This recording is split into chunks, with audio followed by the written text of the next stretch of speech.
বর্ষার রাতের ডিনারে যদি এরকম নরম তুলতুলে চিকেন মালাই কাবাবের একটা রেসিপি হয়, যেটা রুটি পরোটা লুচি সব দিয়েই খাওয়া যায়, কেমন হয় তোমরাই বলো। বাড়িতে সবাই একঘেয়ে চিকেনের রেসিপি খেতে খেতে বোর হয়ে গেছে। তো আজকে এই জন্য একটু আলাদা করে চিকেনটা করছি। চিকেনটা এখানে ডাইস করে কাটা চিকেন ছিল 250 গ্রাম মতো। তো সেটা দিয়েছি গোটা 5 রসুনের কোয়া, কিছুটা সামান্য আদা, কয়েকটা কাঁচা লঙ্কা আর এরকম কয়েকটা পেঁয়াজ, আর মশলার মধ্যে সামান্য একটু হলুদ গুঁড়ো আর কিছুটা চিলি ফ্লেক্স, নুন দিয়ে এটাকে একটা পেস্ট করে নেবো। ওর আরেকটা জিনিস দিয়েছি, পাতিলেবুর রস দিয়েছি 2 টেবিল চামচ, আর কিছুটা গোলমরিচ দিয়েছি। তো ঝালঝাল একটা কাবাবের পেস্ট মতো তৈরি করব, যেটা দিয়ে অনেক কিছু করা যাবে। তো চলো পেস্টটা আগে বানিয়ে নিই। তো এই কাবাবটার জন্য আমি একটা এরকম মিক্সিং জারের মধ্যে 4 পিস পাউরুটি কেটে ছোট ছোট টুকরো করে নিয়েছি। এটাকেও আমি একটু ভালো করে গ্রাইন্ড করে নেব। তবে একদম মিহি গ্রাইন্ড করব না, মোটামুটি একটুখানি স্ট্যান্ডার্ড গ্রাইন্ড করে নামিয়ে নেব।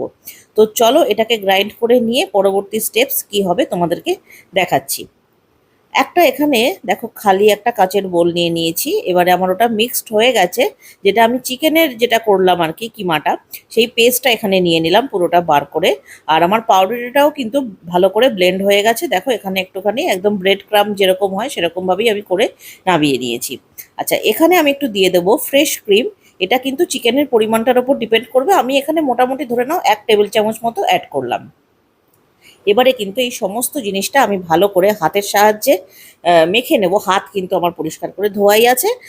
তো হাত দিয়ে মাখলে কি হয়, জিনিসটা বাইন্ডিংটা খুব ভালো হয়, মাখাটা খুব ভালো হয়। তো দেখো একদম সুন্দরভাবে ডোটা আমার রেডি হয়ে গেছে। তো এটাকে কিন্তু এখন একটু রেস্টে রাখতে হবে। তো মোটামুটি চাপা দিয়ে 1 ঘন্টা মতো রেখে দেবো। 1 ঘন্টা পর এখানে আমি গ্যাস জেলে নিয়েছি, একটা এখানে ফ্রাইং প্যানও বসিয়ে দিয়েছি। সাদা তেল, হোয়াইট অয়েল আমি এখানে মোটামুটি 4 টেবিল চামচ মতো দিয়ে দিয়েছি, মানে বলগুলোকে জাস্ট ফ্রাই করার জন্য। তো হাতে ভালো করে তেল মেখে নিয়েছি। তেল মেখে এরকম গোল গোল শেপ করে আমি চিকেনের কিমার বলগুলোকে ভেজে নেব। তবে খুব কড়া ভাজা হবে না, হালকা একটু লাইট ভাজা হবে। তো সেরকমভাবেই আমি ভেজে নেব।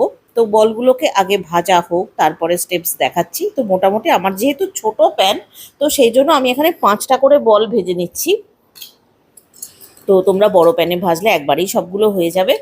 তো উল্টে দিচ্ছি, উল্টে পাল্টে একটুখানি ভেজে নিয়ে এগুলোকে নামিয়ে নেব। এই কিমার বলের রেসিপিটা না রাতে রুটি দিয়ে লুচি দিয়ে পরোটা দিয়ে দারুণ লাগে খেতে। তো এগুলো ভাজা হয়ে যাক। দেখো আমার ভাজা কমপ্লিট। এবারে বানিয়ে নেব এটার গ্রেভি। তো গ্রেভির জন্য নিয়ে নিয়েছি কয়েকটা কাঁচা লঙ্কা, 2টো পেঁয়াজ আমি এরকম ডাইস করে কেটে নিয়েছি, কয়েকটা রসুন কোয়া নিয়েছি, আর নিয়েছি কিছুটা ভাঙা কাজু।